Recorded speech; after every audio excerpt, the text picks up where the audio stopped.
বিরানভূমিতে সবুজের বিপ্লব গড়ে উঠেছে সজীব শস্যের রাজ্য।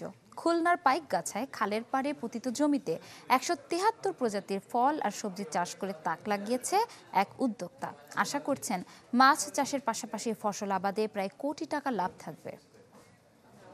ইউনিভার্সাল কার্ডিয়াক হসপিটাল, আপনার হৃদয়ের আরো কাছে।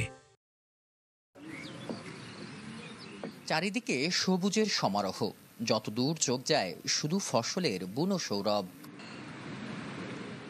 খুলনার পাইকগাছার দেলুটি ইউনিয়নের ডিহিবুড়া খালের দুই পাড় ঘিরে গড়ে উঠেছে এই অনন্য কৃষি খামার। ৩৩ একর পতিত জমিতে শোভা পাচ্ছে ১৭৩ প্রজাতির দেশি বিদেশি ফল আর সবজি।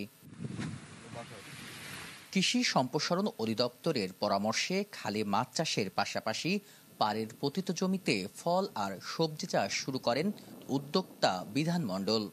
আশা করছেন এই মৌসুমে বিক্রি করবেন কোটি টাকার ফল আর সবজি। ডাঙায় হলো সবজি এবং ফল আর নিচে মাছ সর্বমোট।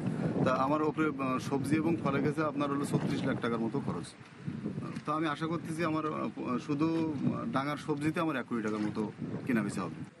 সমন্বিত এই বাগানে কাজ করছেন প্রায় ৪০ জন শ্রমিক। কর্মসংস্থান হওয়ায় খুশি তারাও।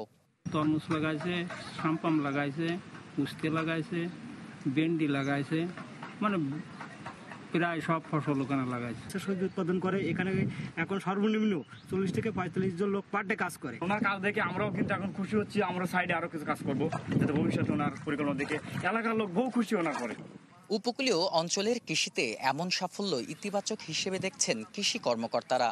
দিলেন সব ধরনের সহযোগিতার আশ্বাস। নদী কেন্দ্রিক পোল্ডার এলাকা, কিন্তু এই নদীগুলো মারা যাওয়াতে আমরা না নদী পথে নিতে পারছি, আবার রাস্তাঘাটও ওইভাবে উন্নয়ন হয়নি।